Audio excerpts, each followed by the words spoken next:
On Christmas, I arrived earlier than planned at the party at my wife's parents' house. I was shocked when I heard my wife say, "I'm pregnant for my boss. Jake, we are about to be a family." I left quietly. 3 weeks later, everyone went pale when they saw I wasn't supposed to be there yet. That's the thing about fate. It doesn't ask permission before it rewrites your entire life in the span of a single overheard sentence. The drive from the airport had been faster than I'd anticipated. No traffic on Christmas Eve, just empty highways dusted with a fresh snow that caught the headlights like scattered diamonds. I'd caught an earlier flight, wanted to surprise Emma, 3 months away on that engineering project in Dubai. And all I could think about during those endless desert nights was coming home to her, to us, to the life we'd built together over 7 years of marriage. I pulled into her parents' driveway at 7:15. The party wasn't supposed to start until 8, but the windows were already glowing warm against the December darkness, and I could see silhouettes moving inside. Classic Christmas music drifted out, muffled by walls and windows, but unmistakable. Bing Crosby dreaming of a white Christmas while I sat in my rental car, grinning like an idiot, imagining Emma's face when she saw me walk through that door. I grabbed the gifts from the trunk. Carefully wrapped packages I'd agonized over in Dubai's gold souk and electronics district. A vintage bracelet for Emma that cost more than my first car. Scotch for her father. French perfume for her mother. I was good at this, at being the son-in-law who remembered, who cared, who showed up. I always showed up. The front door was unlocked. They never locked it during parties. Said it made guests feel unwelcome to have to knock. I stepped inside quietly, thinking I'd hear Emma's laugh first. That bright cascading sound that had made me fall in love with her in a coffee shop 8 years ago when she'd been arguing with a barista about the philosophical implications of oat milk. The house smelled like cinnamon and pine. Their Christmas tree stood in the corner of the living room, 15 feet of Douglas fir drowning in ornaments and white lights. I could hear voices coming from the kitchen, that particular hum of pre-party preparation, and I moved toward it with my surprise intact, my smile ready, my heart full of 3 months' worth of missing her. I was 10 feet from the kitchen doorway when I heard my wife's voice, clear and bright and excited in a way I hadn't heard in months. "I'm pregnant." I stopped. The packages in my arms suddenly felt like they weighed 1,000 pounds. "Oh my God, Emma." That was her mother, Catherine. Voice pitched high with surprise and joy. "When did you find out? Does Marcus know?" "Oh honey, this is wonderful." I started to smile, started to move forward, started to process the word pregnant and attach it to all the things we'd talked about, all the someday plans we'd made. Then Emma laughed. Not her regular laugh, something else. Something nervous and giddy and strange. "Marcus doesn't know yet. And Mom, it's not his." The floor didn't drop out from under me. That's not what it feels like. The floor stayed exactly where it was. It was me who ceased to exist in any meaningful way. Me who became something less than solid, less than real. "What?" Catherine's voice had changed completely. Sharp now. Careful. "It's Jake's, my boss."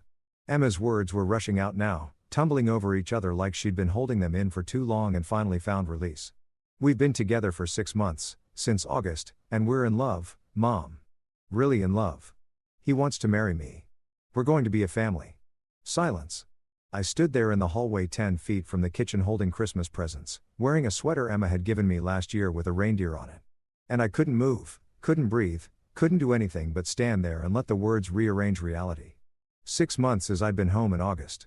We'd celebrated our anniversary in August. 7 years. We'd gone to that restaurant by the lake, the expensive one, and she'd held my hand across the table and told me she was so lucky, that I was her person, that she couldn't imagine life without me. "Emma." Catherine's voice was low now, almost a whisper. "Emma, what are you saying? You and Marcus." "Marcus is safe." Emma cut her off. And there was something dismissive in her tone that hurt worse than the confession itself. "He's reliable and kind, and he'll probably take this well because he takes everything well. That's who he is. But Jake, Mom, Jake makes me feel alive. He's exciting and dangerous. And when I'm with him, I feel like I'm actually living instead of just existing in this comfortable little box Marcus built for us."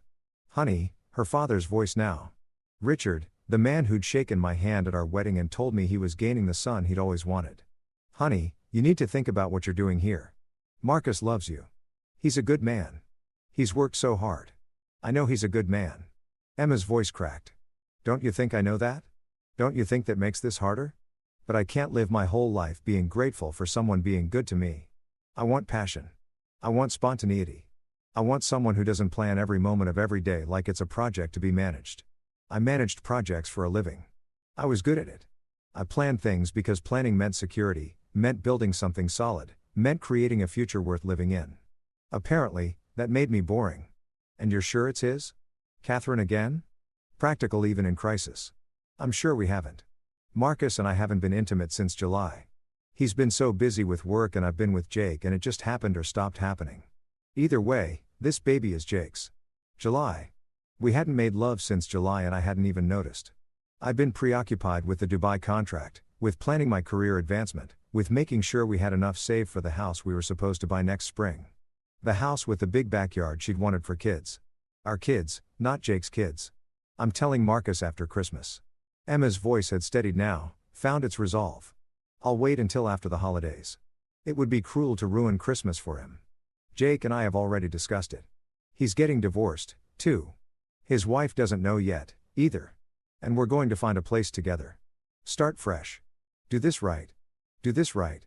As if there was a right way to detonate someone's existence. I don't remember making the decision to leave. One moment I was standing there, the next I was walking backward slowly, carefully, like I was defusing a bomb by retreating from it. The packages were still in my arms. I don't know how I held on to them. My hands had stopped working in any way I recognized. The front door was still open. I'd left it open when I came in, too excited to bother closing it. I stepped back through it into the cold December night and pulled it shut with a quiet click that sounded like the closing of a casket. The snow had started falling harder. It collected on my shoulders as I stood there on the porch, staring at the wreaths Catherine had hung on the door, at the welcome mat that said, "Joy to all who enter." At the warm light spilling through the windows where my wife was planning her new life with another man's baby growing inside her. 6 months. The math was simple. She'd started sleeping with her boss 2 months after our anniversary. 2 months after looking me in the eyes and calling me her person. 1 month before I left for Dubai, had she been relieved when I got that assignment? Had she helped me pack, kissed me goodbye at the airport, and then driven straight to Jake's place to celebrate my absence? I walked to my car, put the presents in the trunk, sat in the driver's seat, and stared at the steering wheel while snow accumulated on the windshield, slowly erasing the view of the house where my marriage had just ended without anyone knowing it had happened. My phone buzzed. A text from Emma. "Hey babe, almost ready for the party. So excited to see you. Dad's already drinking the good scotch. Save me." Heart emoji. I looked at those words for a long time.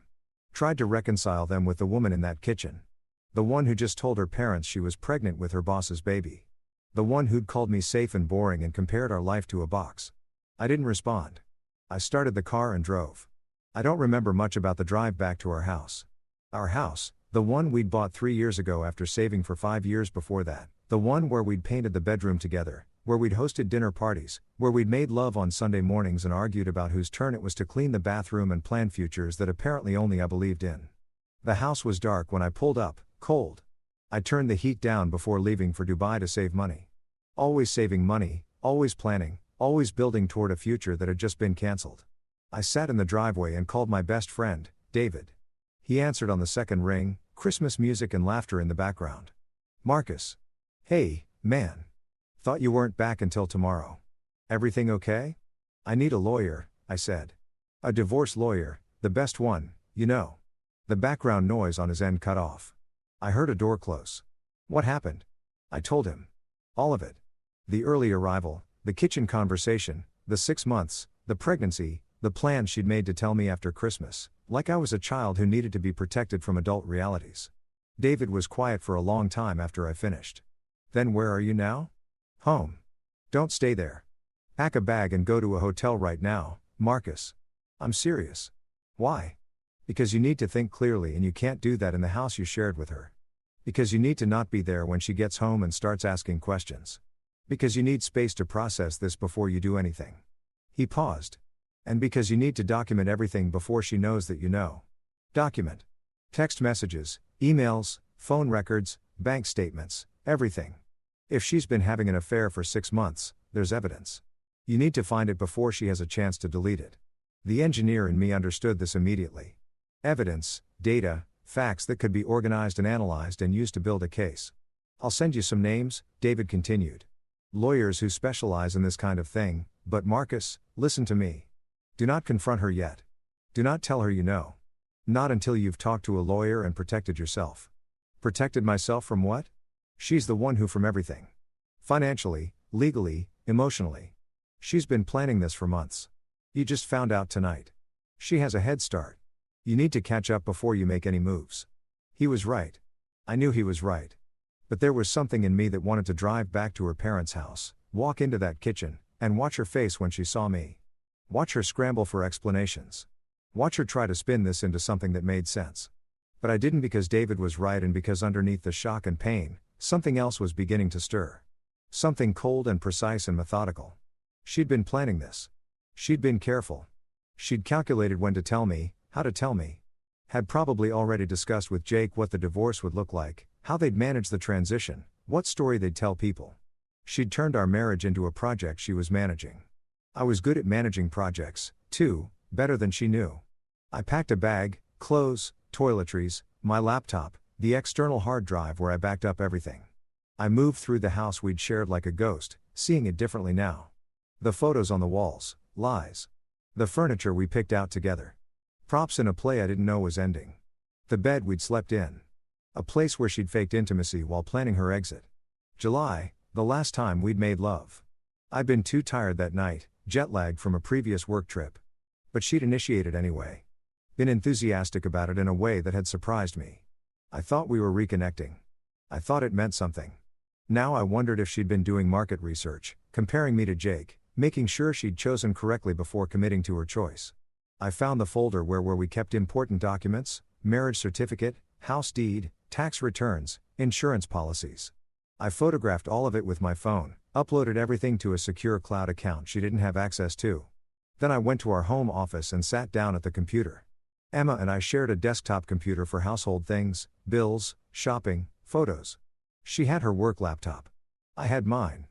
But this machine in the office was supposedly neutral territory. We both used it. We both had accounts. I knew her password. She'd never hidden it from me. Why would she? We were married. We trusted each other. I logged into her email. The engineering project in Dubai had taught me a lot about data analysis, how to sort through massive amounts of information to find patterns, how to filter noise from signal, how to build a picture from scattered pieces. I build a picture now. The affair had started in August, she'd said. I searched her emails for that time frame there, a hotel reservation. The Riverside Luxury Suites, August 15th, while I'd been home, while we'd been living our normal life. She told me she was having dinner with her college friend Sarah that night. Girls' night out.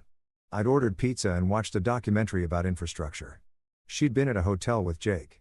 I kept searching. Found expense reports she'd filed with her company, dinners charged to her corporate card, client entertainment, the report said.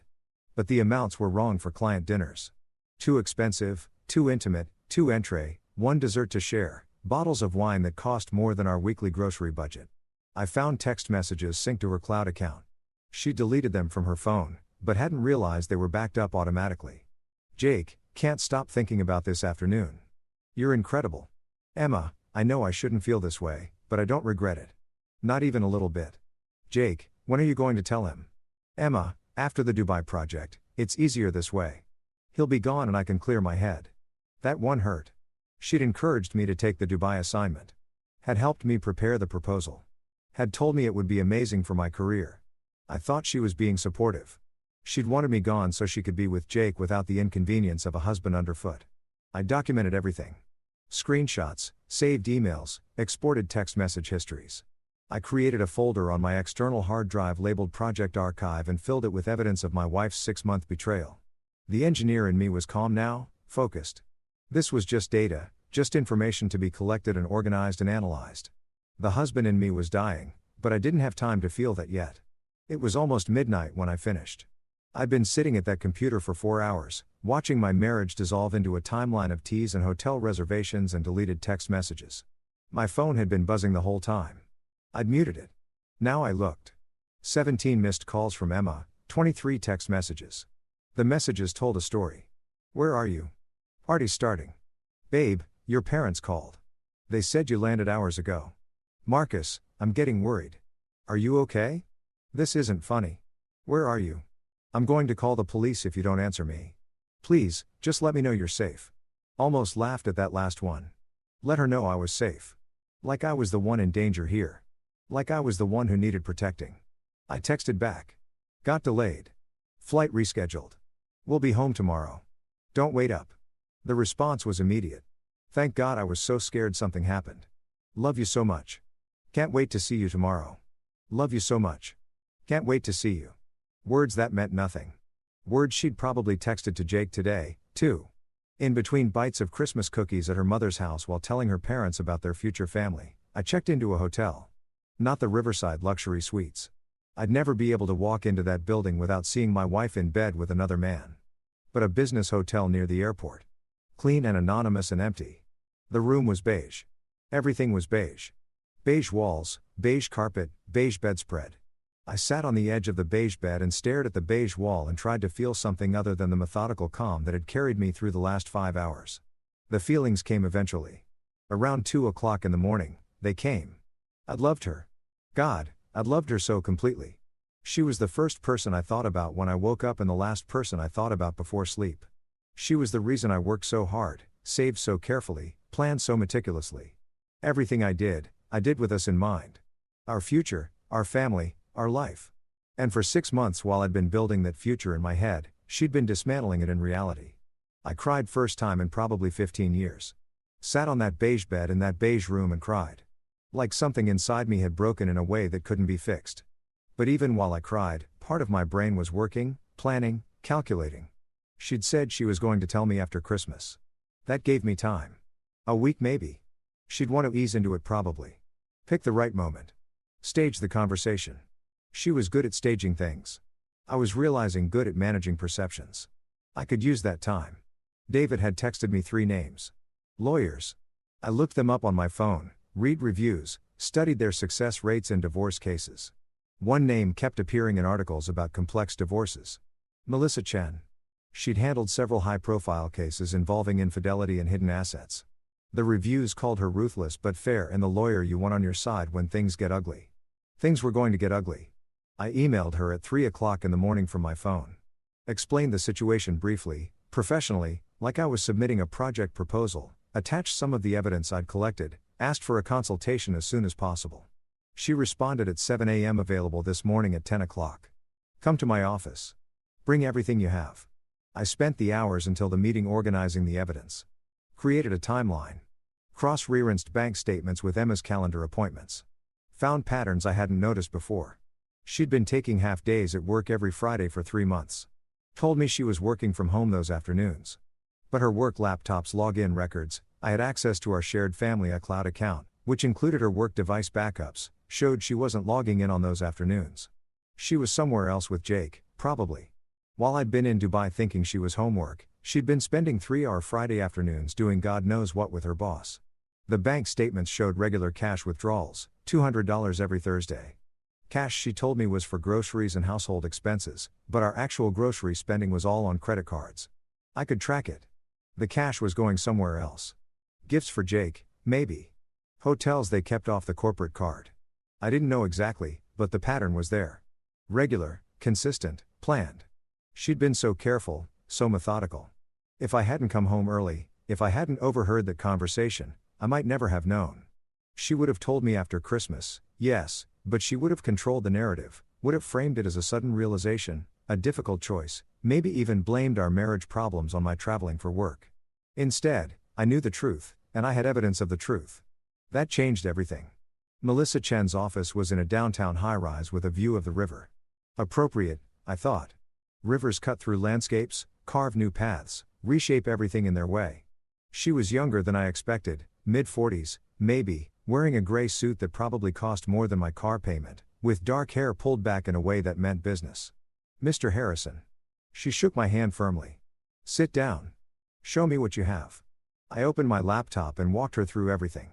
The timeline, the emails, the text messages, the bank statements, the hotel reservations, the suspicious Friday afternoons, the pregnancy that couldn't possibly be mine because we hadn't been intimate since July. She listened without interrupting, taking notes on a yellow legal pad. When I finished, she sat back and studied me. You've been thorough, she said. I'm an engineer. Thoroughness is part of the job. Good. That's going to help. Here's where we stand. And she flipped to a new page on her pad. Colorado is a no-fault divorce state, which means the affair itself won't impact the divorce proceedings directly, but it will impact custody if she's trying to claim you're unfit. And it will definitely impact the financial settlement. Custody of what? The baby isn't mine. No, but you're married. Under Colorado law, you're presumed to be the father unless proven otherwise. She can claim the child is yours, and you'll need a paternity test to prove it isn't. I hadn't thought of that. The idea that I might be legally responsible for Jake's baby made something twist in my stomach. However, Melissa continued, the evidence you've gathered changes the game considerably. Considerably, she's been committing marital waste, spending marital funds on an affair. Those cash withdrawals, the hotel rooms, the dinners, all of that can be calculated and she can be required to reimburse the marital estate for that spending. How much are we talking about? She did some quick math on her pad. Conservative estimate based on what you've shown me. Probably $25,000 to $30,000 over 6 months. I thought about that. $30,000 of our money we'd saved for a house, for our future, spent on hotels and dinners and gifts for the man she'd been behind my back. There's more. Melissa said, you own a house together, have joint accounts. What does your employment situation look like? I make about $140,000 a year. She makes about 90 assets. The house bought it 3 years ago for $425,000. Probably worth $500,000 now. We've paid down about $75,000 of the mortgage, joint savings of about $80,000. My 401k has about $200,000. Her 401k has about $90,000. 2 cars, both paid off. Melissa nodded, writing it all down. So, roughly $650,000 in marital assets, not counting the retirement accounts, which are typically divided separately. In a standard divorce, you'd be looking at a roughly even split. But given the affair, the marital waste, and the fact that she's pregnant with another man's child, we can argue for a division more favorable to you. How favorable? 60-40 split is realistic. Maybe better depending on how aggressive you want to be and how much she wants to avoid a trial. I thought about Emma at her parents' house telling them about Jake, about the baby, about her exciting new future. I thought about her text messages, about her lies, about the 6 months she'd been building a new life while pretending to live our old one. How aggressive can we be? Melissa smiled. It wasn't a warm smile. As aggressive as you're willing to pay for, but here's my advice. Don't make this about revenge. Make it about protecting yourself and getting what you're legally entitled to. Revenge is expensive and emotionally exhausting. Justice is cleaner. What's the difference? Revenge is trying to hurt her because she hurt you. Justice is making sure she faces appropriate consequences for her actions while you move on with your life intact. I understood the distinction. I also understood that sometimes justice and revenge could look remarkably similar from the outside. I want justice, I said. And I want to make bar that when this is over, she understands exactly what she gave up. Melissa studied me for a moment, then nodded. We can work with that. Here's what we're going to do. You're going to act completely normal until after Christmas. You're going to pretend you don't know anything. You're going to be the loving husband. Can you do that? The idea made me sick, but I nodded. Good. While you're doing that, I'm going to file divorce papers. We'll serve her the day after Christmas before she has a chance to tell you her version of the story. This way, you control the narrative. She's going to know I found out somehow. Let her wonder. The point is, she doesn't get to manage this situation. She doesn't get to pick the time and place. She doesn't get to frame it her way. You do. I like that idea more than I should have. One more thing, Melissa said, I need you to get a paternity test done as soon as possible after the baby's born. We'll need documentation that you're not the father. Without that, you could be on the hook for child support. The baby isn't due until June. The divorce won't be final by then. No, but we can move quickly enough that the legal framework is in place. The key is documenting everything now while the evidence is fresh. She tapped the folder I brought with all my printed documentation. This is good work. Very detailed. But I need you to do one more thing. What? I need you to check your credit reports. All 3 bureaus. Make sure she hasn't opened any accounts in your name or taken out any loans you don't know about. If she's been planning this for 6 months, she might have been securing her financial position. I hadn't thought of that either. The idea that she might have been stealing from me in other ways made my hands clench into fists. I'll do it today. Good. And Marcus. Melissa's voice softened slightly. I know this is terrible. I know it feels like your world is ending, but you're doing the right things. You're being smart and careful, and that's going to protect you in the long run. A lot of people in your situation react emotionally and it costs them. You're not doing that. I'm not feeling very smart right now. That's because you're still processing. The shock is still fresh. But you came here instead of confronting her. You gathered evidence instead of destroying property. You're thinking strategically instead of acting impulsively. That takes intelligence and self-control. I didn't feel in control. I felt like I was barely holding together, but I nodded anyway. Go home, she said. Act normal. Be the husband she expects. Let her think everything is going according to her plan. And on December 26th, her world is going to change very suddenly. I left her office feeling something I hadn't felt since hearing Emma's confession. A sense of purpose, a plan. I checked my credit reports that afternoon from my hotel room. Found something that made my jaw clench so hard my teeth hurt. She'd opened a credit card in both our names 3 months ago. October, the balance was $15,000. The charges were all at high-end stores. Nordstrom, Tiffany, Williams-Sonoma. She'd been buying things, expensive things, on a card I didn't know about, setting up her new life with Jake, decorating their future apartment, probably buying jewelry to celebrate their new beginning with my credit, with my financial responsibility. I forwarded the information to Melissa immediately. Her response was brief. This is good. This is very good. Keep looking. I kept looking. Found that she'd been transferring money from our joint savings to a separate account. I didn't have access to small amounts. 500 here, there. Nothing big enough to trigger alerts. But over 6 months, it added up to almost $20,000. She'd been planning this so carefully, so methodically.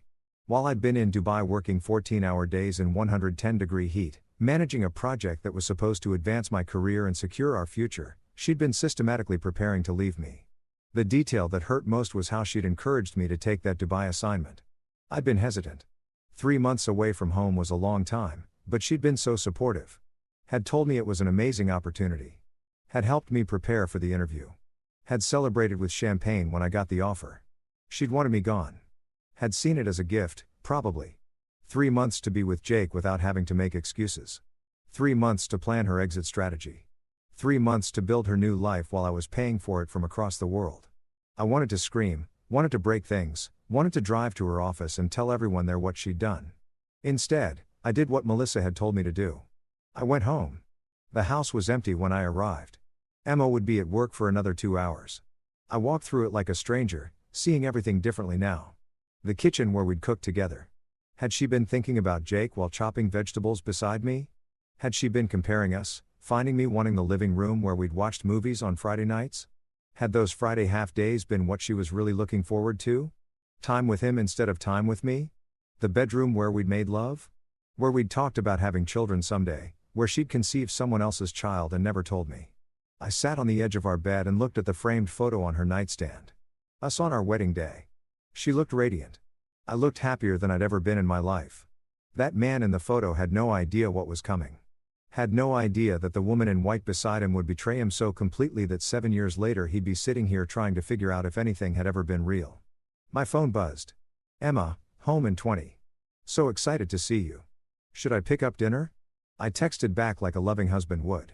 I'll cook your favorite. See you soon. Her favorite was chicken piccata with angel hair pasta. I'd learned to make it for her birthday, our first year together. Had perfected it over 7 years of practice. I made it now. Moving through the motions mechanically. Chicken pounded thin, flour, butter, lemon, capers, pasta boiling, salad dressed, wine opened. The perfect welcome home dinner. I was setting the table when I heard her car in the driveway. She came through the door like a hurricane of excitement, dropped her purse, ran to me, threw her arms around my neck. You're home. You're really home. She was kissing my face, my neck, laughing. I missed you so much. So much. I held her, smelled her perfume, the one I'd given her for our anniversary. Felt her body against mine. The body that was carrying another man's child. I missed you too, I said. And the lie tasted like poison. She pulled back to look at me. Are you okay? You seem tired. Just jet lag, long flights. Well, you're home now, and I have so much to tell you about Christmas plans, and oh my God, you made chicken piccata. She'd seen the table.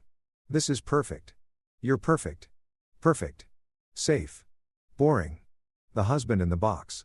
She was ready to discard. We sat down to dinner. She talked about her parents' Christmas party plans, about work, about a new coffee shop that had opened near her office. Normal conversation, easy conversation, the kind we'd had 1,000 times before. I watched her talk, studied her face, looked for signs of guilt, of deception, of the woman who told her mother I was safe and boring.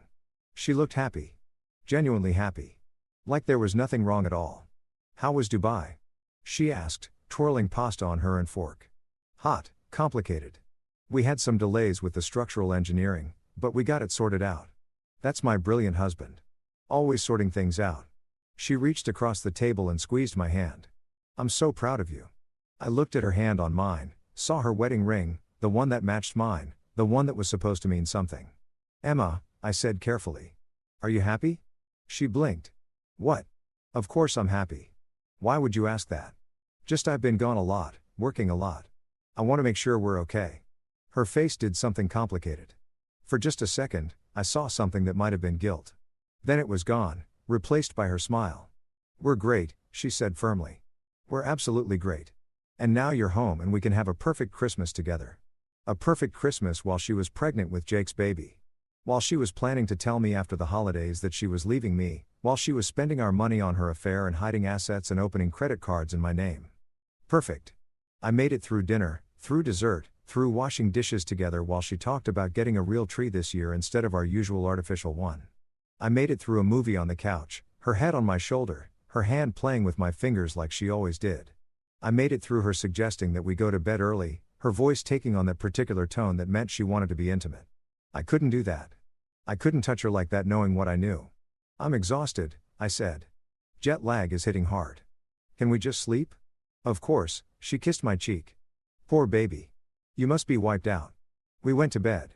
She fell asleep quickly, curled against me like always. I lay awake staring at the ceiling, feeling her breathe, counting down the hours until Christmas was over and Melissa could serve the divorce papers. 4 days. I had to act normal for 4 days. The next morning was Christmas Eve. Emma Mattel was off work, cheerful and energetic. She wanted to bake cookies for her parents' party. Wanted me to help. We stood in the kitchen together measuring flour and sugar. And I remembered all the other times we'd done this, the easy domesticity of it, the comfort of shared routines. Had any of it been real? Had she ever actually loved me, or had I just been a placeholder until someone more exciting came along? You're quiet, she said, bumping her hip against mine. What are you thinking about? Just tired still, I'd sighed. And thinking about the Dubai project. There are some things I need to sort out after the holidays. Work, work, work. She shook her head, smiling. You need to learn to turn it off sometimes. This from the woman who'd been her boss for 6 months. My phone buzzed. A text from Melissa. Papers ready. Process server confirmed for deck 269 AM. Stay strong. I deleted the message immediately. Who was that? Emma asked. David. Wishing me Merry Christmas. She nodded, already focused back on the cookies. We went to her parents' party that evening. I walked into that house where I'd heard the truth 2 nights ago and I smiled and shook hands and accepted Richard's hug and Catherine's kiss on the cheek. They knew.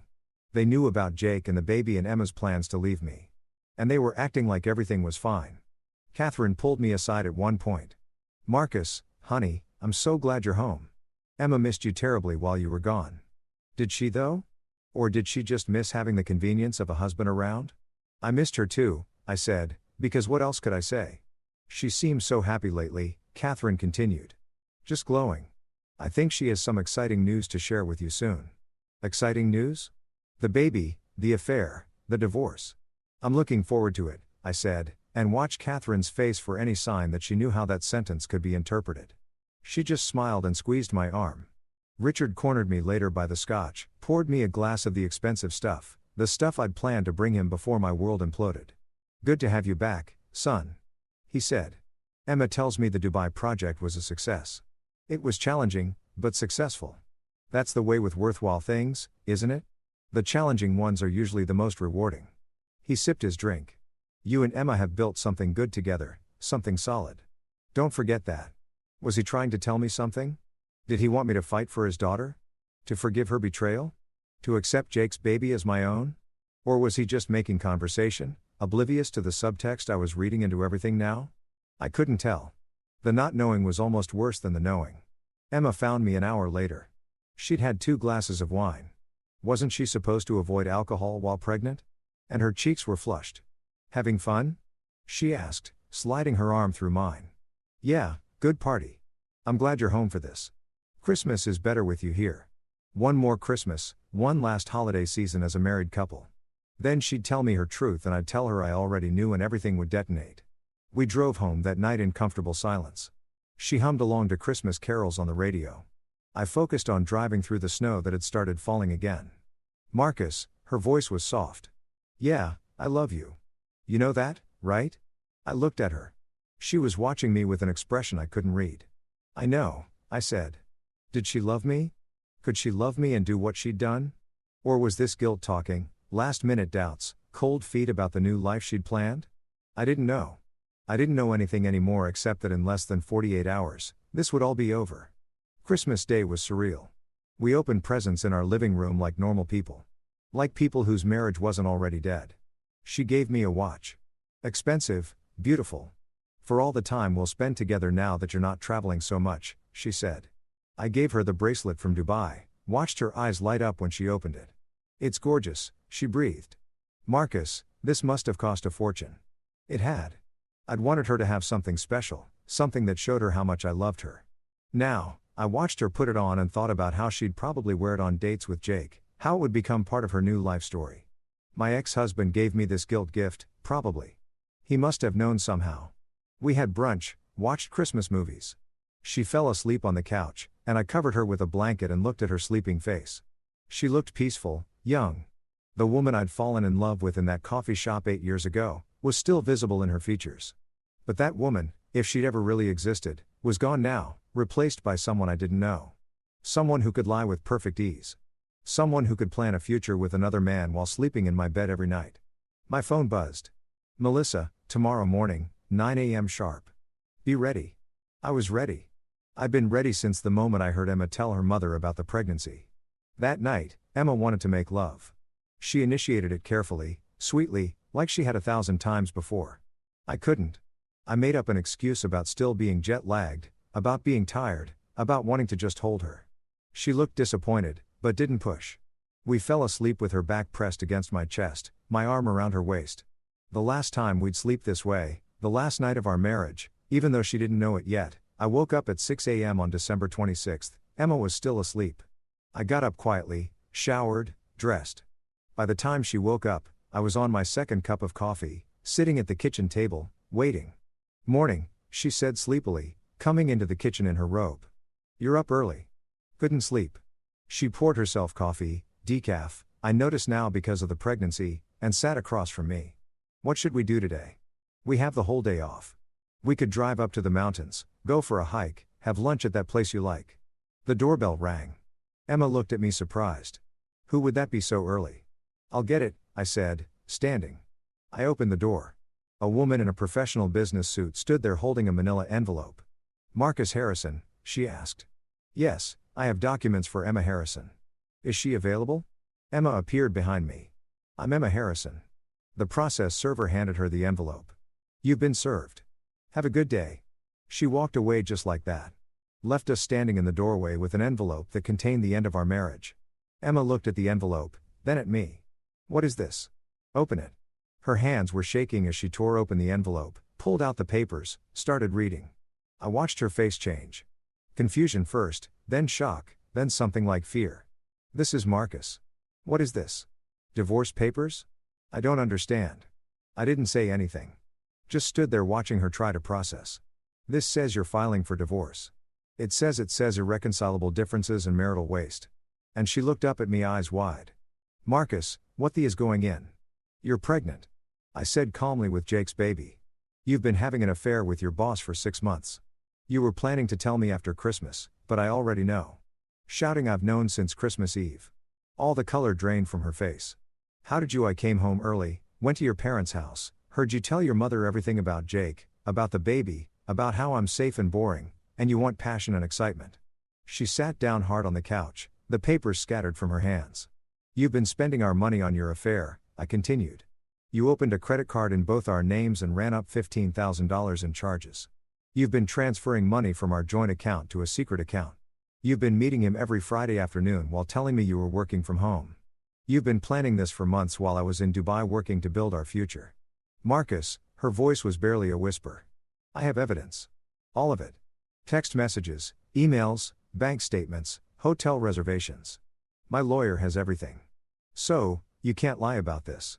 You can't spin this into something where I'm the bad guy for traveling too much or working too hard. You did this. You chose this. And now you get to deal with the consequences. She was crying now, tears running down her face, shoulders shaking. I was going to tell you, I was going to explain. After Christmas, I know on your timeline, your way, but I don't care about your timeline anymore. This is my timeline now. Marcus, please. Can we just talk about this? Can we read the papers? I said, my lawyer will be in touch about dividing assets. I've already moved my stuff out to a hotel. I'll be back next week with movers for my furniture and personal items. Until then, you can stay here. I picked up my keys. I packed another bag last night after she fell asleep. It was waiting in my car. Where are you going? She stood up, panic in her voice. Now away from you, Marcus. Wait, please. I love you. I made a mistake, but I love you. We can work through this. I looked at her, really looked at her, saw the desperation in her face, the fear, the regret. Too late. All of it. Too late. You don't love me, I said quietly. You love the idea of me, the safety, the security, the life I built for us, but you don't love me. If you did, you wouldn't have spent 6 months your boss. You wouldn't have gotten pregnant with his baby. You wouldn't have called me boring and said you felt trapped in the life we made together. I didn't mean yes, you did. You meant every word. And the only reason you're sorry now is because I found out before you were ready. Because you lost control of the situation. Because I'm not reacting the way you expected. I walked to the door, turned back one more time. I hope Jake makes you happy, I said. I hope the passion and excitement are worth it. I hope when you're up at 3 a.m. with his baby, wondering how you're going to pay your bills because your lawyer fees and his divorce costs have drained both your accounts. I hope you'll remember how boring and safe I was and realize what you threw away. Marcus. I closed the door on whatever she was going to see. Got in my car, drove away. In my rear view mirror, I could see her standing in the doorway in her bathrobe, holding divorce papers, crying. I felt nothing. The nothing was almost worse than the pain. I drove to David's house. He opened the door before I could knock. Must have seen me pull up. It's done, he asked. It's done.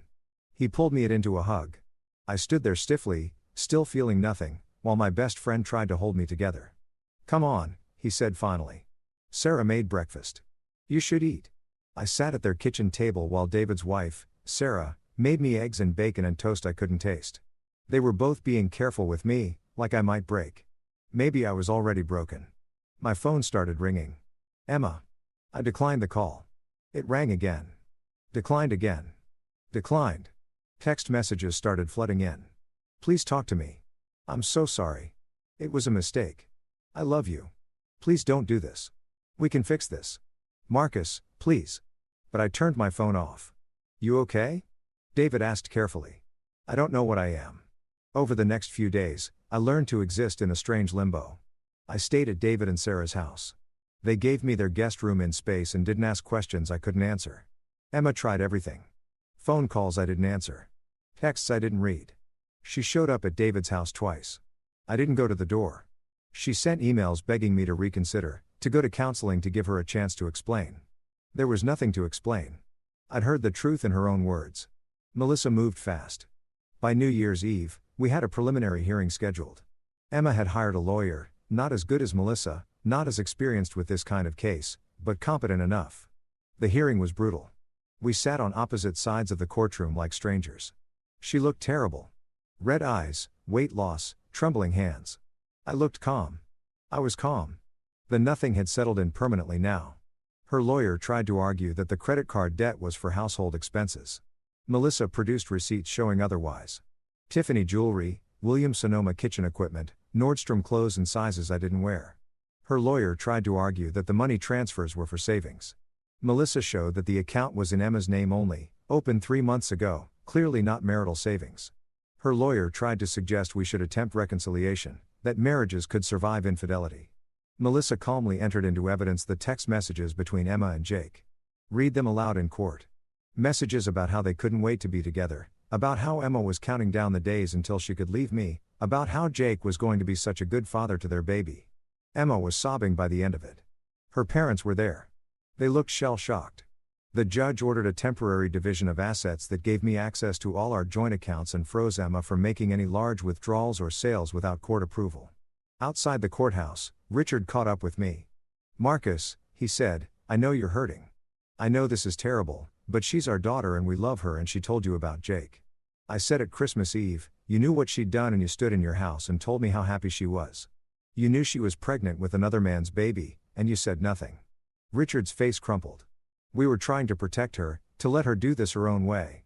Protect her from what? The consequences of her choices. You raised her to think she could do whatever she wanted without accountability. Well, now she's learning different. I walked away. Catherine caught up with me in the parking lot. She made a mistake, Catherine said urgently. People make mistakes. Are you really going to throw away 7 years over a mistake? A mistake is forgetting an anniversary, I said. A mistake is saying something hurtful in an argument. A 6-month affair where she got pregnant with her boss's baby and stole $30,000 from our joint accounts isn't a mistake. It's a choice. Multiple choices. Hundreds of them. Every time she got in her car to drive to a hotel with him. Every time she withdrew cash to buy him gifts. Every time she lied to my face about where she'd been. Those weren't mistakes. Those were choices. She loves you.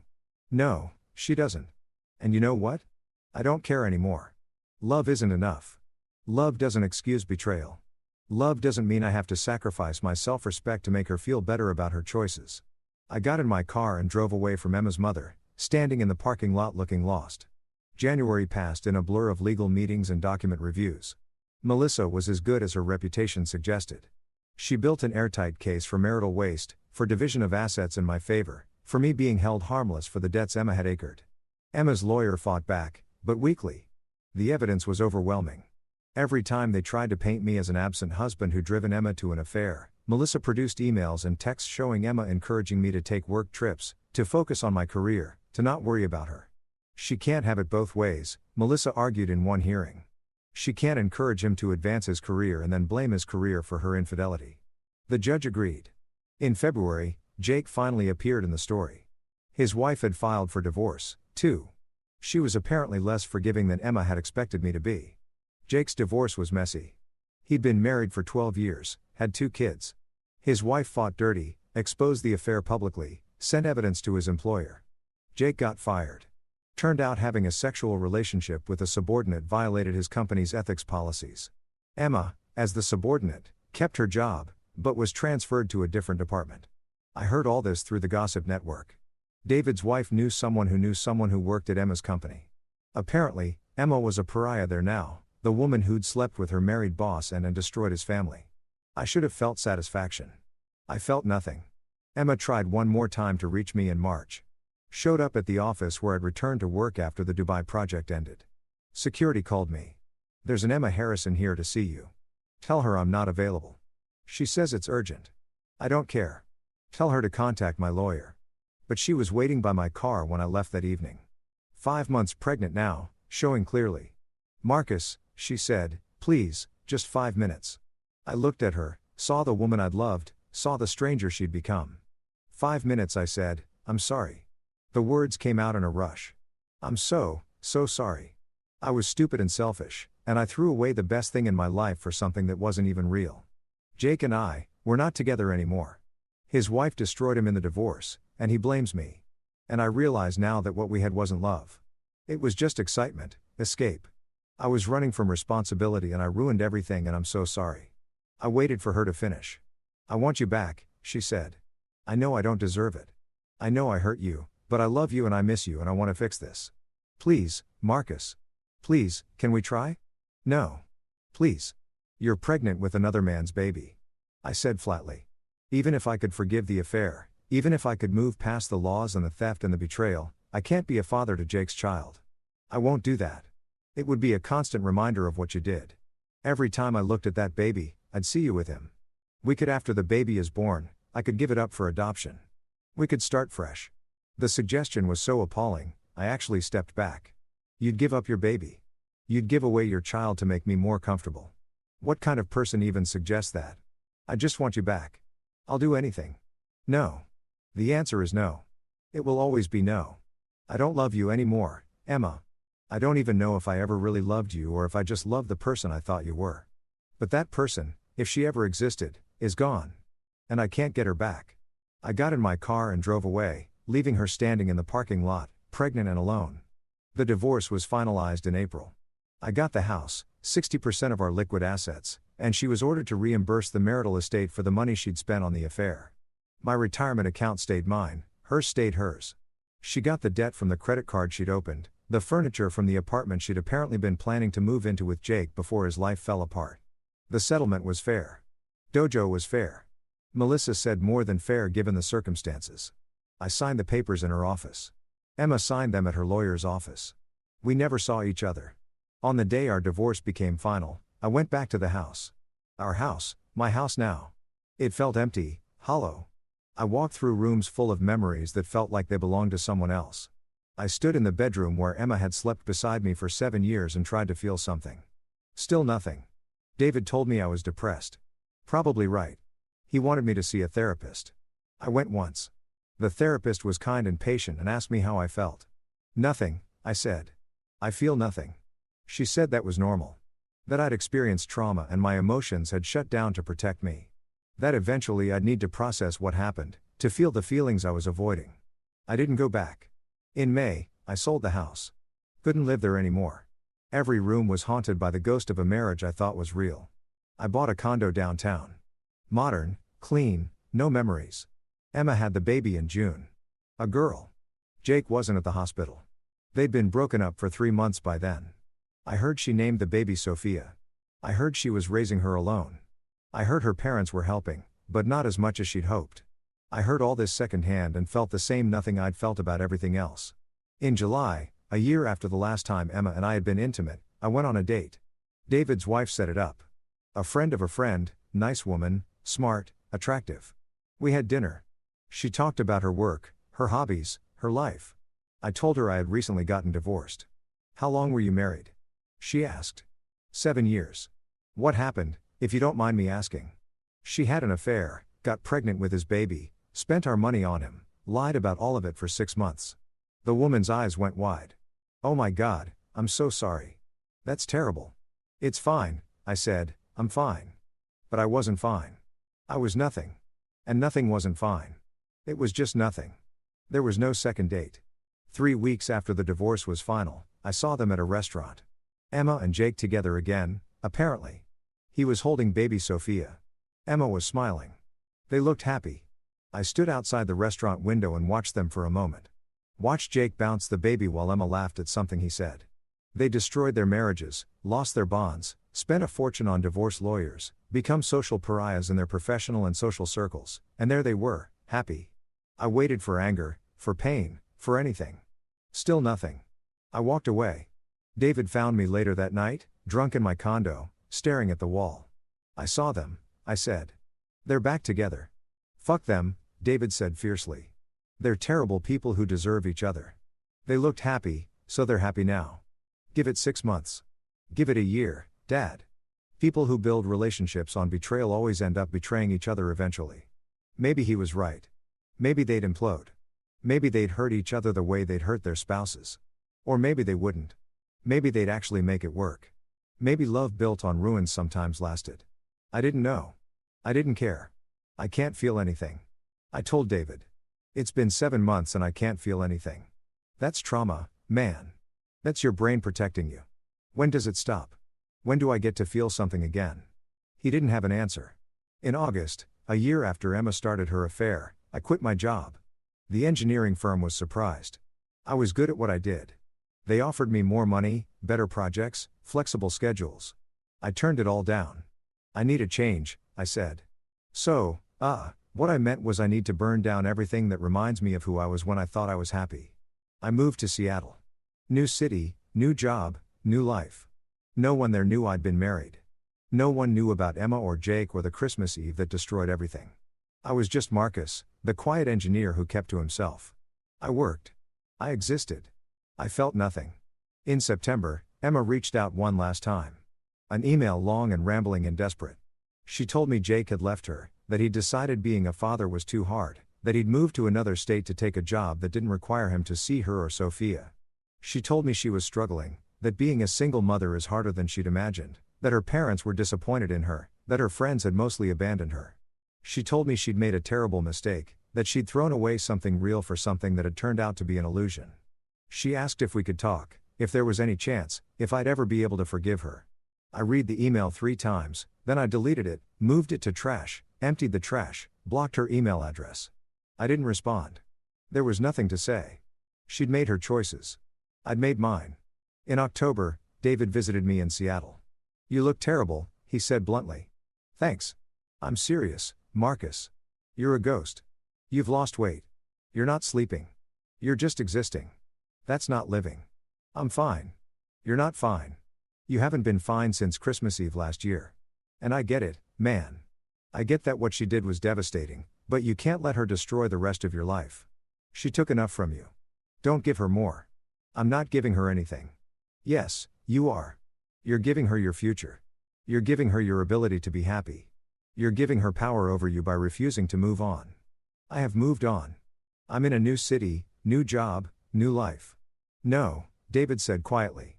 "You're in a new place, but you're still trapped in that moment you heard her tell her mother about Jake. You're still standing in that hallway holding Christmas presents, having your world end. You never left that moment, Marcus. You're still there." He was right. I knew he was right. But I didn't know how to leave. How do I stop feeling nothing? I asked. You have to let yourself feel something. Anything. Even if it hurts, even if it's anger or pain or grief, you have to feel it to get through it. That night, alone in my Seattle condo, I finally let myself feel. I felt the rage first. Hot and overwhelming and terrifying. Rage at Emma for betraying me. Rage at Jake for his callousness. Rage at her parents for protecting Andwell. Rage at myself for not seeing the signs. Then the pain deep and aching and endless. The loss of 7 years. The loss of the future I'd planned. The loss of the person I'd been before I knew what betrayal felt like. Then the grief for the marriage I'd thought was real. For the love I'd believed in. For the man I'd been who'd thought he was building something permanent. I cried like I'd cried in that beige hotel room on Christmas Eve, but harder, deeper, louder. I broke things. Not many things. I wasn't destructive by nature. But I threw my coffee mug against the wall and watched it shatter and felt something like satisfaction. I screamed into a pillow so the neighbors wouldn't call the police. Screamed out all the words I'd never said to Emma. All the anger I'd kept controlled. All the pain I'd refused to acknowledge. When I was done, hours later, throat raw, eyes burning, I felt empty, but it was a different kind of empty than before. This empty had space in it, room for something new to grow. I started seeing the therapist David recommended. Went twice a week, talked about everything I'd been holding in. She asked me what I'd lost when Emma betrayed me. Everything, I said. No, she corrected gently. You lost your marriage. You lost your trust in one person. You lost the future you'd planned, but you didn't lose everything. You didn't lose your intelligence, your kindness, your ability to love, your worth as a person. Those things are still intact. I didn't believe her at first, but slowly, week by week, session by session, I started to see her point. Emma's betrayal said something about her, not about me. Her choice to cheat wasn't a reflection of my value. It was a reflection of her character. The lies she told didn't make me stupid for believing them. They made her a liar. The future she destroyed wasn't my failure. It was her choice. In December, a year after the worst Christmas of my life, I flew back home for the holidays. David and Sarah hosted a party. I went. There were people there. I knew people who'd known Emma and me as a couple. People who'd heard about the divorce. They were awkward at first, careful with me, but I surprised them by being okay. Actually, okay. I laughed at jokes, had conversations, felt present in my own life for the first time in a year. You seemed good, Sarah said quietly. Really good. I'm getting there, I told her. And it was true. I was getting there. Not to happiness yet, not to trust, not to being ready for another relationship, but to being okay with being alone. To being okay with not knowing what came next, to being okay. In January, 2 years after Emma started her affair, I met someone. Her name was Rachel. She was a landscape architect. We met at a professional conference where our fields overlapped. We talked for 3 hours over coffee, then dinner, then breakfast the next morning after talking all night. She was divorced, too. Different circumstances. Her ex had been an alcoholic who'd refused treatment, but she understood loss, understood betrayal, understood the work of rebuilding yourself. We started slowly, coffee dates, lunch meetings, walks through Seattle parks while she pointed out trees I'd never noticed. I told her about Emma, about Christmas Eve, about the year of nothings that followed. She listened without judgment. Do you think you'll ever trust someone again? She asked. I don't know, I said honestly. Part of me thinks I will. Part of me thinks I'm too damaged. You're not damaged, she said firmly. You're wounded. There's a difference. Damage is permanent. Wounds heal. I wanted to believe her. We kept seeing each other, kept talking, kept building something careful and honest and real. One night, 6 months after we met, she asked me about scars. Everyone has scars, she said. Physical or emotional. They're proof that we survived something, that we healed. Do you have scars from what Emma did? Yes. Can I see them? I told her everything, not just the facts I'd shared before, but the feelings. The way I'd stood in that hallway and felt myself cease to exist. The year of nothing. The rage and pain and grief that had finally broken through. The slow hard work of becoming okay. She listened to all of it. Then she told me about her scars, about finding her husband passed out in their daughter's room, about the lies and broken promises, about choosing to leave even though she still loved him, about rebuilding her life as a single mother. We're both survivors, she said. Survivors of different things, but survivors nonetheless. And survivors get to choose what comes next. I kissed her that night. First time since Emma. It felt like stepping off a cliff and discovering I could fly. It wasn't perfect.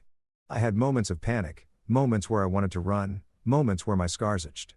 But Rachel was patient, understanding. She gave me space when I needed it and closeness when I could handle it. We built something together, slowly, carefully, honestly. 3 years after Christmas Eve, I married Rachel. It was a small ceremony. David was my best man. Rachel's daughter was her maid of honor. We didn't have a big reception. Didn't want the stress or the show, just us and the people we loved, making promises we intended to keep. I thought about Emma during the ceremony. Couldn't help it. My wedding tour had been huge. 300 people, open bar, live band, the works. This was different, quieter, more real. I meant these vows in a way I hadn't understood how to mean the first time. After the ceremony, David pulled me aside. You happy? He asked. Yeah, I said, and meant it. I really am. Good. You deserve it. I thought about that word deserve. What did any of us deserve? Emma had thought she deserved passion and excitement, had chosen it over stability and trust. Jake had thought he deserved a fresh start, had abandoned his children for it. I'd thought I deserved a faithful wife. Had discovered that what we think we deserve and what we get aren't always aligned. But now, standing here with Rachel's hand in mine, I thought maybe deserve was the wrong word. Maybe it wasn't about deserving. Maybe it was about choosing. Choosing to trust again even though I'd been betrayed. Choosing to love again even though I'd been hurt. Choosing to build something new instead of staying trapped in the wreckage of what had been destroyed. 4 years after Christmas Eve, Emma sent me a letter, not an email I could block, an actual letter, handwritten forwarded through Melissa because she was the only contact point Emma had. I almost threw it away without reading it, but Rachel saw it, asked what it was. Letter from my ex-wife. I said, are you going to read it? Should I? Rachel thought about it. That depends. Will reading it help you or hurt you? I didn't know. I'd spent 4 years building a life Emma wasn't part of. Did I really want to let her back in, even just through words on paper? But curiosity won. I opened the letter. It was long. Pages of small, careful handwriting. She told me Sophia was 3 now. Smart and funny and beautiful. She told me Jake had never paid child support, had disappeared completely. She told me her career had recovered, that she'd been promoted, was doing well professionally. She told me she was in therapy, had been for 2 years, was working on understanding why she'd made the choices she'd made. She told me she'd realized too late that what she'd called boring and safe had actually been love and commitment and partnership. She told me she was sorry again. Still, she told me she hoped I was happy. She told me she didn't expect a response, didn't expect anything from me, just wanted me to know that she understood finally what she destroyed. The letter ended with, "You deserve better than what I gave you. I hope you found it." I read it twice. Felt not nothing, not rage, not pain. Something like pity maybe or closure. What did it say?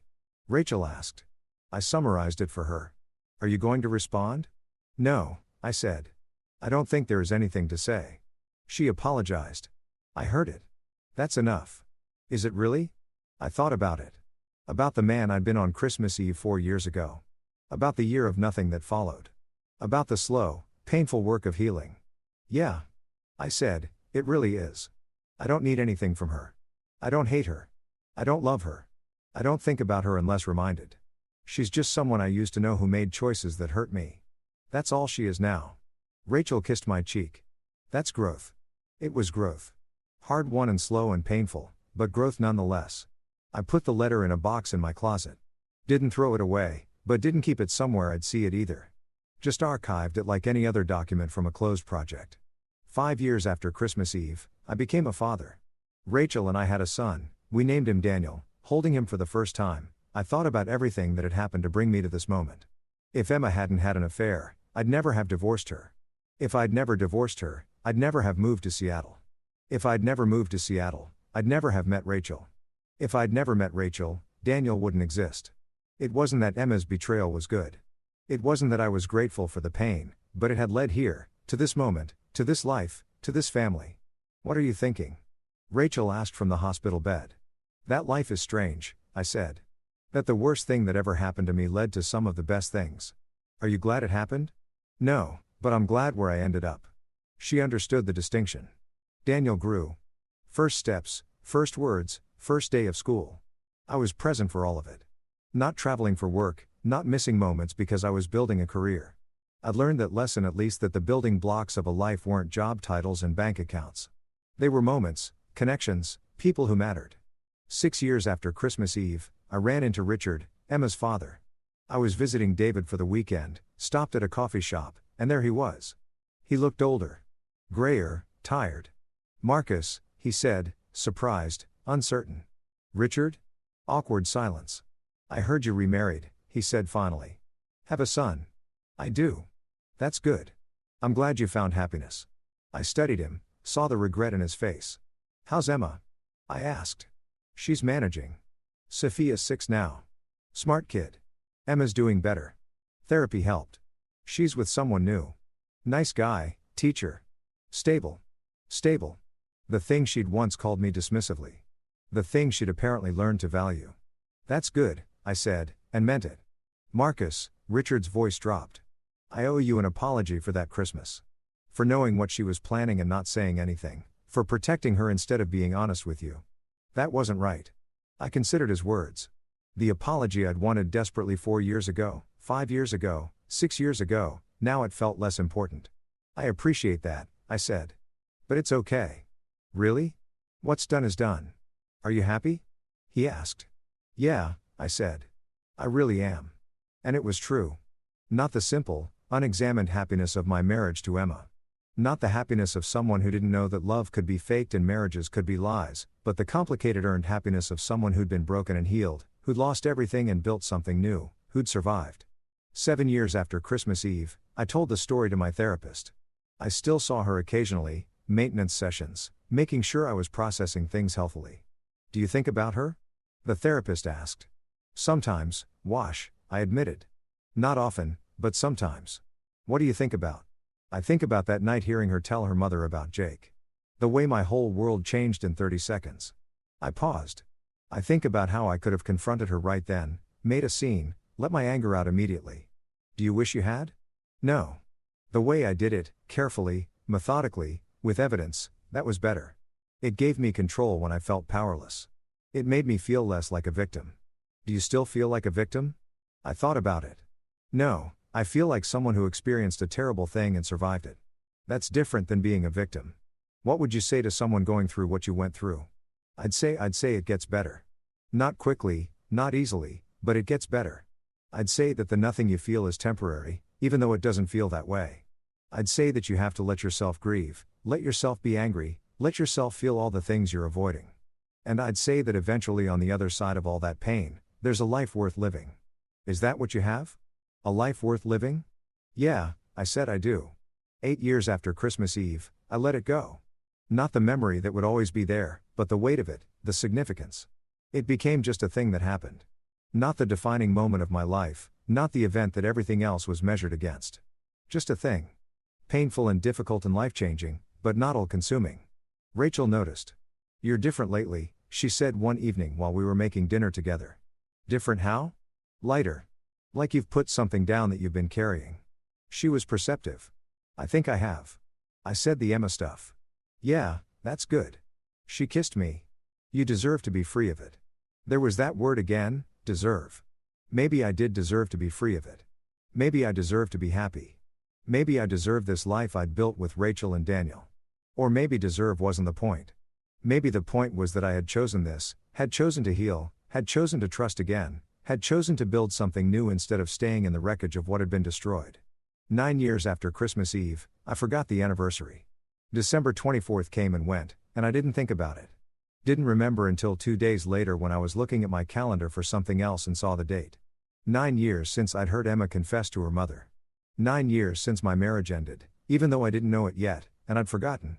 That felt like victory. 10 years after Christmas Eve, Emma reached out one more time. Another letter, shorter this time. I know I have no right to contact you. I know you've moved on and built a life, and I'm just a painful memory. But Sophia asks about you sometimes. She knows you were married to me before she was born. She doesn't understand why we're not together. I've told her we wanted different things, that we grew apart, all the euphemisms divorced people use. But she's 9 now and she's smart and she can tell there's more to the story. I don't want to lie to her the way I lied to you. So, I told her the truth, that I made terrible choices and hurt you deeply and that's why our marriage ended. She asked if you hate me. I told her I didn't know. Do you hate me? I'm not asking because I want your forgiveness or because I'm looking for closure. I'm asking because someday she might want to understand her own origin story. And I want to be able to tell her the truth about who we were and who we are now. I hope you're well. I hope you're happy. I hope that 10 years is enough distance for the pain to have faded. Emma, I read the letter to Rachel. Do you? She asked. Hate her? No, I said I don't think I ever really hated her. I was angry, hurt, betrayed, but hate? No. Are you going to respond? I think I will. Just to answer her question for Sophia's sake. I wrote back, kept it brief. Emma, I don't hate you. I did once or thought I did, but hate takes energy, and I'd rather spend that energy on the people I love. What you did hurt me deeply, but I've healed. I've moved on. I have a family I love and a life that makes me happy. I hope you have the same. For Sophia, your mother made choices that hurt people, but she's working to be better. That's all any of us can do. We make mistakes. We hurt people. And if we're lucky and willing to do the work, we become better than we were. Tell her that everyone's story is complicated. That people are more than the worst thing they have ever done and that it's possible to survive being hurt and build something good anyway. I wish you both well. Marcus, I mailed the letter and felt peace. Not forgiveness exactly. Emma hadn't earned that, and I wasn't sure she ever would, but peace, the kind that comes from putting down a burden you didn't realize you were still carrying. 11 years after Christmas Eve, Daniel asked me about my first marriage. He was 6. He'd seen wedding photos at David's house, pictures from when David was my best man the first time. Who's that lady? He asked, pointing at Emma. Rachel and I had agreed to be honest with him age appropriately. That's someone I was married to before your mom, I said. Why aren't you married to her now? Because we wanted different things and we weren't good for each other, so we stopped being married. Did it make you sad? Very sad for a while. Are you still sad? No, because now I have you and your mom and I'm very happy. That satisfied him. He went back to his coloring book. Rachel caught my eye, smiled. We'd done it. We'd built a family, a real one, based on honesty and trust and showing up. The kind of family I'd thought I had with Emma, but had only found with Rachel. 12 years after Christmas Eve, I stopped counting, stopped marking the anniversary, stopped measuring my life in distance from that moment, started measuring it in other ways. In Daniel's milestones, in years with Rachel, in projects completed and challenges overcome, Christmas Eve became just Christmas Eve again. A day for family and celebration and looking forward to the year ahead. Not a day haunted by ghosts of marriages past. The house where Emma's parents had lived was sold. They downsized to a condo somewhere in Florida. Richard had died 2 years earlier. Heart attack. I'd heard about it through mutual acquaintances. Felt sad in an abstract way. Catherine was still alive as far as I knew. I didn't keep track. Jake had apparently remarried. Had another kid. I didn't keep track of that either. Emma was still with the teacher. They'd gotten married. Sophia had a stepfather who showed up and loved her and chose her every day. I was glad for that. Genuinely glad. Every kid deserved that. I'd built a good life, a real life, a life worth living. And if someone asked me about my first marriage, I could tell them the story without pain, without anger, just facts, a timeline, something that happened to someone I used to be. The scars were still there, but they'd faded. Become part of the landscape of who I was instead of fresh wounds that defined me. Rachel understood that. She had her own scars. We compared them sometimes. Not competitively, just honestly. We're both survivors, she'd said once. She was right. We'd both survived different kinds of betrayal, different kinds of loss. And we'd both chosen to build something new instead of staying trapped in what had been destroyed. That was the real story. Not the betrayal, not the pain, not the Christmas Eve that changed everything. The story was what came after. The healing, the rebuilding, the choosing to trust again, the choosing to love again, the choosing to believe that what was broken could be mended into something different but still beautiful. 15 years after Christmas Eve, I received a wedding invitation. Sophia was getting married. She was 21, young but certain. The invitation was addressed to me and Rachel and Daniel. Emma had included a note. Sophia wants you there. She knows our history, all of it, and she still wants you at her wedding. She says you're part of her story, even though you were only in her mother's life for a short time. I understand if this is too much to ask. I understand if seeing me would be uncomfortable, but she asked me to invite you, so I am. No hard feelings either way. Emma, I showed the invitation to Rachel. Do you want to go? She asked. I don't know. It feels strange.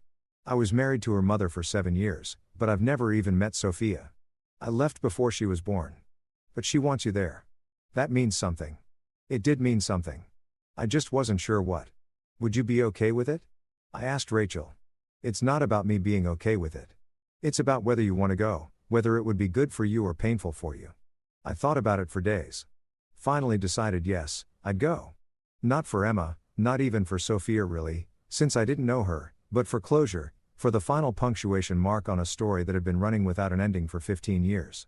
The wedding was in spring, outdoors, beautiful weather. Sophia was lovely, looked like Emma, but with different energy, calmer, more grounded. Her fiancé was a doctor, kind eyes. The way he looked at her reminded me of how I used to look at Emma. I hoped he'd never have to learn what I learned. Emma saw me before the ceremony, approached carefully. Marcus, she said, thank you for coming. Of course. You look good. Happy. I am. You too. I am finally. She smiled uncertainly. This is Rachel. Yes, Rachel. This is Emma. They shook hands. Two women who'd both been married to me. Meeting for the first time. It's nice to meet you, Rachel said graciously. You, too, and this must be Daniel. My son, 15 years old now, shook Emma's hand politely. Sophia's excited to meet you, Emma said to me. She's nervous about the wedding, but she really wanted you here. Why? Emma looked uncomfortable. She said her origin story includes pain and mistakes, but it also includes people choosing to be better. She said, you're part of that story, you choosing to move on instead of staying angry. That taught her something about resilience and forgiveness. I didn't know what to say to that. She's very wise, Rachel said. She is better than I was at her age, better than I deserved. Emma's voice caught. I have to go help her get ready. But Marcus, thank you for coming, for responding to my letters, for not hating me, even though you had every right to. I hope you're happy, Emma, I said and meant it. I hope you are, too. I am. The ceremony was beautiful. Sophia glowed. Her husband, new husband, looked at her like she was the only person in the world. During the reception, Sophia found me. Mr. Harrison. She said, thank you for coming. Call me Marcus and congratulations. I wanted to meet you. I know it's strange. You were married to my mom, but you left before I was born. But you're still part of my story. Your mother mentioned that. I'm not sure I understand. Sophia glanced at where Emma was standing with her teacher husband. My mom made terrible choices. She hurt you and Jake's family and herself, but she's worked hard to be better. To be someone I can be proud of. And part of what helped her become better was knowing that you moved on, that you built a good life, that you didn't let what she did destroy you. I almost let it. I admitted for a while. I almost let it, but you didn't. And that matters. It taught my mom that healing is possible. It taught me that we're not defined by our worst moments if we're willing to do the work to be better. This 21-year-old woman was teaching me things about my own story that I hadn't understood. You're very wise, I said. She laughed. My mom says that, too. I think I just had to grow up fast. Had to figure out how to make sense of a complicated origin story. For what it's worth, I said, I'm glad your mother found happiness. I'm glad you have a good stepfather. And I'm glad you're starting your own story with someone who loves you. Thank you. She said, that means more than you know. She hugged me, the stranger who was somehow connected to me through pain and healing and the strange ways lives intersect. Then she went back to her wedding, to her husband, to her future. And I went back to mine. Rachel took my hand. Daniel was talking to another teenager at the next table. You okay? She asked. Yeah, I said. I really am. And I was. The story had an ending now. Not a neat one, not a simple one, but an ending nonetheless. Emma had hurt me deeply, completely. But I'd survived more than survived. I'd healed. I'd grown. I'd built something real and good and lasting. The scars were still there, would always be there. But they didn't define me anymore. They were just part of my story. The painful chapters that had led to better ones. We left the wedding as the sun was setting. Drove home through spring twilight. What are you thinking? Rachel asked. That life is strange and painful and beautiful, I said. That the worst things can lead to the best things. That we survive by choosing to survive. Deep thoughts for a Saturday evening. I laughed. Maybe or maybe just the truth. Daniel fell asleep in the back seat. I watched him in the rear view mirror. My son, my family, my life, all of it built on ruins. All of it beautiful. Anyway, that's the thing about betrayal, about being broken, about having your world end in the space between one heartbeat and the next. You have choices. You can stay in that moment forever. Let it define you. Let it destroy you. Or you can survive it, heal from it, build something new from the pieces. I chose survival. I chose healing. I chose to believe that even the worst pain could be survived and transformed into something that made you stronger instead of bitter. It wasn't easy. It wasn't quick. It wasn't simple. But it was worth it. Every painful step, every moment of nothing, every scar earned in the process of becoming whole again would be worth it. Because now, 20 years after Christmas Eve, I can tell the story without bleeding. I can remember that hallway, those Christmas presents, those terrible words, and I can acknowledge that it happened without being destroyed by it again. The man who stood in that hallway is gone. The marriage he thought he had never existed. But I'm still here, scarred, but whole, wounded, but healed, different than I was, but maybe better for it. And that more than anything else, more than any revenge I could have taken or anger I could have held on to. That is the real ending to this story. Not Emma's confession, not the divorce, not even the wedding where I met the daughter I never had. The ending is this. I survived.